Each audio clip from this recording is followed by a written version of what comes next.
How to replace the handle on a Remington Portable typewriter case. Here are the tools you'll need.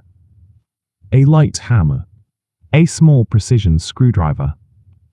A small crescent wrench.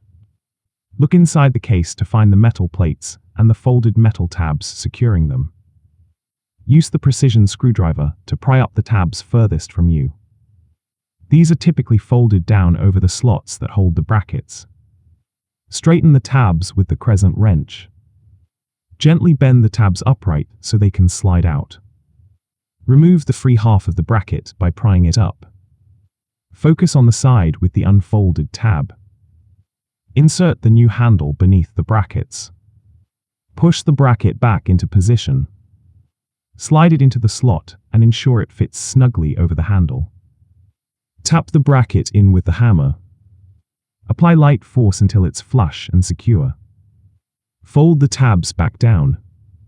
Use the crescent wrench to bend them gently back into place. Finish with a final tap. Lightly hammer the tabs to lock everything firmly.